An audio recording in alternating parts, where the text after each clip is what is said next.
सबसे पहले बात करते हैं 1 जनवरी 2026 से महंगाई भत्ता कितना रहने वाला है, क्योंकि यही वो सवाल है जो इस वक्त हर पेंशनर और फैमिली पेंशनर के मन में चल रहा है। दिसंबर 2025 के AICPA आंकड़े अब जारी हो चुके हैं और इन्हीं आंकड़ों के आधार पर जनवरी 2026 से DA और DR की तस्वीर काफी हद तक साफ हो जाती है। लंबे समय से यही संकेत मिल रहे थे कि बढ़ोतरी बहुत बड़ी नहीं होगी, और अब जो डेटा सामने आया है उससे यही पुष्टि होती है कि महंगाई भत्ते में केवल 2% की बढ़ोतरी बन रही है। इसका मतलब है कि 1 जनवरी 2026 से DA/D60 हाशिए प्रतिशत के आसपास रहेगा। बहुत से लोग उम्मीद कर रहे थे कि 3% या उससे ज्यादा की बढ़ोतरी हो जाएगी, लेकिन आंकड़ों ने बता दिया कि इस बार बढ़ोतरी सीमित है। इसलिए अगर किसी को लग रहा है कि बाजार में महंगाई ज्यादा है फिर भी DA कम क्यों बढ़ा, तो वजह यही है कि सरकारी गणना इन्हीं AICPA आंकड़ों पर टिकी होती है। और इस बार आंकड़ों में वैसी उछाल नहीं आया जैसी सोशल मीडिया पर अनुमान लगाए जा रहे थे। अब एक जरूरी बात समझिए, DA/DR बढ़ने का जो फायदा होता है वो तुरंत हर किसी के खाते में नहीं दिखता। पहले सरकार का औपचारिक आदेश जारी होता है, फिर बैंक और संबंधित विभाग उसी आदेश के आधार पर भुगतान करते हैं। अक्सर ऐसा देखा गया है कि घोषणा मार्च या अप्रैल के आसपास आती है और फिर एरियर का भुगतान अलग से होता है। इसलिए अगर अभी आपकी पेंशन या सैलरी में वही पुराना DA दिख रहा है तो घबराइए मत। जैसे ही आधिकारिक आदेश आता है 58% से 60% के अंतर का एरियर भी आपको मिल जाता है। आमतौर पर यह एरियर कुछ महीनों का होता है, क्योंकि जनवरी से आदेश जारी होने तक का अंतर कवर किया जाता है। यहां पर सबसे जरूरी बात यह है कि भरोसा केवल आधिकारिक सूचना पर रखें, अफवाहों पर नहीं। और हां, अगर आप ऐसी सटीक जानकारी समय पर चाहते हैं तो अभी चैनल को सब्सक्राइब कर लीजिए और नोटिफिकेशन ऑन कर दीजिए ताकि कोई भी जरूरी अपडेट छूटे नहीं। कई लोग वीडियो देखते रहते हैं लेकिन सब्सक्राइब नहीं करते, फिर बाद में पूछते हैं कि आदेश कब आया, एरियर कब मिलेगा। इसलिए सब्सक्राइब करना आपके लिए ही फायदा है। अब आते हैं दूसरे सबसे बड़े मुद्दे पर जो इन दिनों हर जगह चर्चा में है, और वो है 8वें वेतन आयोग का फिटमेंट फैक्टर। आप भी देख रहे होंगे कि सोशल मीडिया पर कहीं 3.68 बताया जा रहा है, कहीं 3.5, कहीं 3.2 और कहीं तो इससे भी ज्यादा की बातें हो रही हैं। लेकिन वास्तविकता यह है कि फिटमेंट फैक्टर का आधार बहुत सीधा है। इसमें 2 चीजें सबसे ज्यादा मायने रखती हैं। पहली चीज है उस समय का DA/DR और दूसरी चीज है सरकार की घोषित वेतन वृद्धि। जितना DA/DR होगा उसी हिसाब से बेस बनता है, और फिर सरकार जो अतिरिक्त वेतन वृद्धि देती है वो जोड़कर फिटमेंट फैक्टर तय होता है। इसलिए अगर DA/DR ही 60% के आसपास है तो बहुत बड़े फिटमेंट फैक्टर के दावे अपने आप संदिग्ध हो जाते हैं।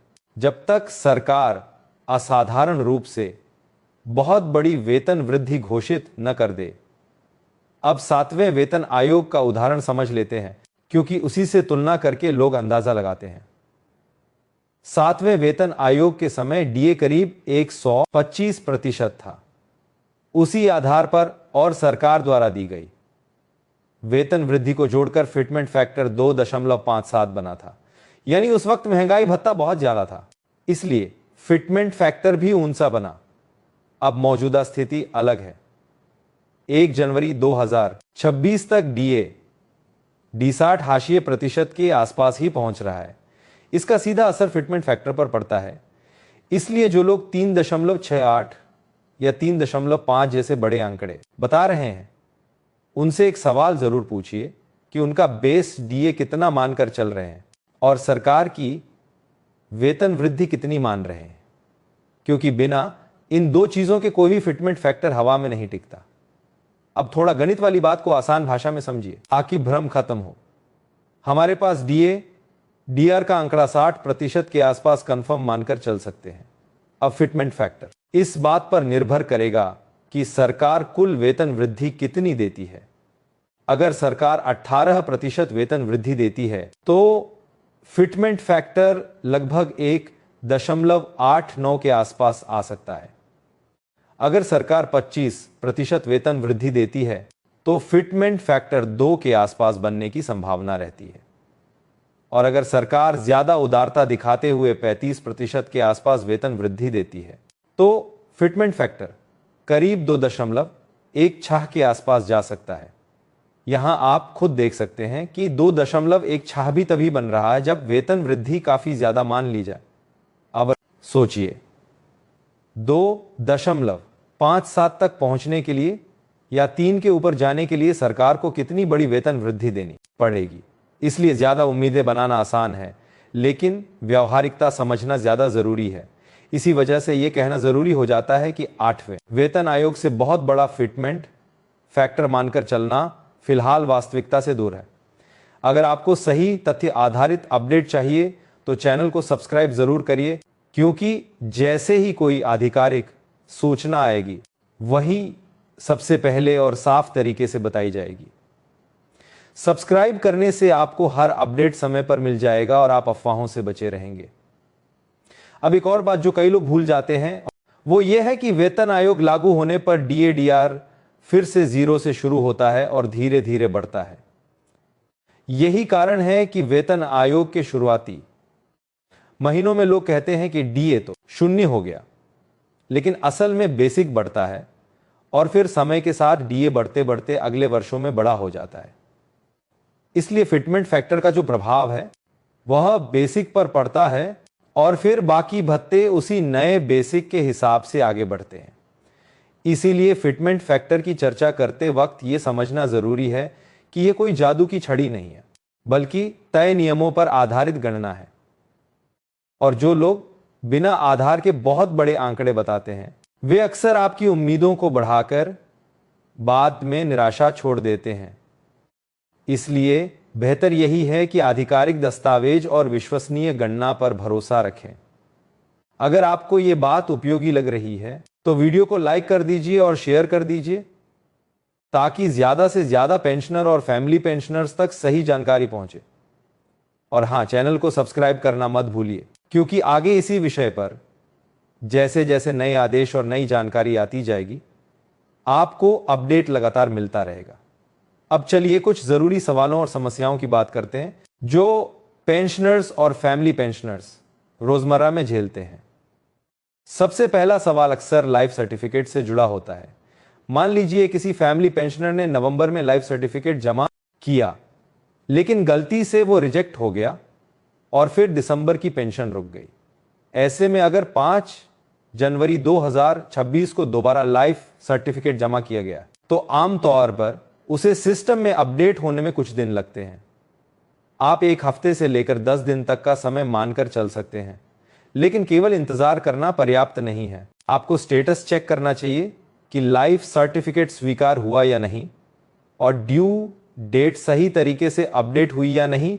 अगर कहीं फिर से कोई छोटी गलती रह गई हो तो वही समस्या दोबारा बना देती है। इसलिए संबंधित पोर्टल में लॉग इन करके देखिए या संबंधित सहायता टीम से बात करके कंफर्म करिए। अगर फिर भी परेशानी बनी रहे तो शिकायत दर्ज कराना सही रहता है, ताकि पेंशन लंबे समय तक रुके नहीं। और अगर आप ऐसे प्रैक्टिकल अपडेट्स मिस नहीं करना चाहते तो अभी चैनल को सब्सक्राइब कर लीजिए, क्योंकि इस तरह के जरूरी प्रोसेस वाले मुद्दों पर भी लगातार जानकारी मिलती रहती है। दूसरा सवाल एमएसपी या पे लेवल से जुड़ा होता है। कई बार कोई पेंशनर लिखता है कि 2017 में रिटायर हुआ, लेकिन एमएसपी या किसी विशेष लाभ का भुगतान नहीं हो रहा। ऐसी स्थिति में सबसे पहले यह देखना जरूरी है कि पीपीओ में लेवल क्या दर्शाया गया है और कहीं कोई ऑब्जेक्शन या रेड इंक एंट्री तो नहीं लगी। कई बार समस्या ये होती है कि रिकॉर्ड में रैंक या लेवल ठीक से अपडेट नहीं हुआ या पे लेवल गलत दर्ज हो गया। जब तक दस्तावेज और रिकॉर्ड स्पष्ट नहीं होंगे तब तक सही समाधान नहीं निकलेगा। इसलिए अगर किसी को ऐसा मामला है तो उसे अपने पीपीओ और संबंधित रिकॉर्ड की जांच जरूर करनी चाहिए और फिर उसी आधार पर अगला कदम उठाना चाहिए। ऐसी ही सही दिशा और स्पष्ट जानकारी के लिए चैनल को सब्सक्राइब रखिए, ताकि आप गलत सलाह में समय और ऊर्जा बर्बाद न करें। तीसरा सवाल बहुत आम है और वो ये कि जनवरी की पेंशन खाते में आ गई, लेकिन उतनी ही आई जितनी पिछले महीने आई थी, कोई बढ़ोतरी नहीं दिखी। यहां दो टूक बात समझिए। जब तक सरकार का औपचारिक आदेश नहीं आता तब तक बैंक वही पुराना डीएडीआर लगाकर भुगतान करते हैं। इसलिए अगर 30 जनवरी 2026 को आपकी पेंशन क्रेडिट हुई और उसमें कोई बढ़ोतरी नहीं दिखी तो यह सामान्य बात है। बढ़ोतरी तब दिखेगी जब आदेश आएगा और उसके बाद एरियर अलग से मिलेगा। सोशल मीडिया पर जो वीडियो ये दावा करते हैं कि जनवरी की पेंशन बढ़कर आएगी, वे अक्सर बिना आदेश के अनुमान चला देते हैं। इसलिए ऐसी बातों से भ्रमित मत होइए। आधिकारिक आदेश आएगा, उसी के बाद फर्क दिखेगा। अगर आप चाहते हैं कि आदेश आते ही आपको तुरंत जानकारी मिल जाए तो चैनल को सब्सक्राइब कर दीजिए और नोटिफिकेशन ऑन कर दीजिए ताकि आपको सही अपडेट सबसे पहले मिल सके। अब एक और सवाल जो बहुत से रिटायर्ड कर्मियों के मन में होता है वह यह है कि 21 साल या उससे ज्यादा सेवा के बाद हवलदार की पेंशन मिलेगी या नहीं। सामान्य रूप से अगर सेवा अवधि और पात्रता नियम पूरे होते हैं तो संबंधित लाभ मिलने की संभावना रहती है, लेकिन इसमें रिटायरमेंट की तारीख, रिकॉर्डेड रैंक और लागू नियमों का भी रोल होता है। इसलिए केवल सेवा अवधि लिख देने से पूरी तस्वीर साफ नहीं होती। फिर भी अगर कोई 2003 या उसके बाद के नियमों के तहत पात्र है तो उसे संबंधित लाभ मिलने की संभावना रहती है। ऐसे मामलों में अपने दस्तावेज, पीपीओ और रिकॉर्ड की जांच करके ही अंतिम स्थिति स्पष्ट होती है। इसलिए किसी भी पेंशन संबंधी दावा या समाधान हमेशा रिकॉर्ड के आधार पर ही तय करें। अब इस पूरे अपडेट का सार यही है कि डीएडीआर की बढ़ोतरी इस बार सीमित है और उसका असर फिटमेंट फैक्टर की उम्मीदों पर भी पड़ता है। जो लोग बहुत बड़े फिटमेंट फैक्टर की बातें कर रहे हैं उनकी बातों को बिना आधार स्वीकार मत कीजिए। शांत दिमाग से आंकड़ों को समझिए, आधिकारिक प्रक्रिया को समझिए और किसी भी आदेश के आने तक अफवाहों से दूरी रखिए। जैसे ही सरकार की तरफ से औपचारिक घोषणा आती है तब एरियर की अवधि, भुगतान का टाइमलाइन और आगे का रोड मैप स्पष्ट हो जाता है। अगर आप चाहते हैं कि ये सारी जानकारी आपको सरल भाषा में सीधे और बिना बढ़ा चढ़ाकर मिलती रहे तो अभी चैनल को सब्सक्राइब कर लीजिए। सब्सक्राइब करना बिल्कुल फ्री है, लेकिन इसका फायदा यह है कि आपको हर जरूरी अपडेट समय पर मिल जाता है। वीडियो को लाइक और शेयर कर दीजिए ताकि ये सही जानकारी ज्यादा से ज्यादा पेंशनर और फैमिली पेंशनर्स तक पहुंचे और सभी लोग गलत सूचनाओं से बच सकें। अब आप बताइए, आपको क्या लगता है कि 8वें वेतन आयोग में फिटमेंट फैक्टर व्यावहारिक रूप से कितना रह सकता है और सरकार वेतन वृद्धि में कितनी उदारता दिखाएगी? अपनी राय कमेंट में जरूर लिखिए ताकि बाकी लोग भी अलग अलग दृष्टिकोण समझ सकें। आप सबका बहुत बहुत धन्यवाद।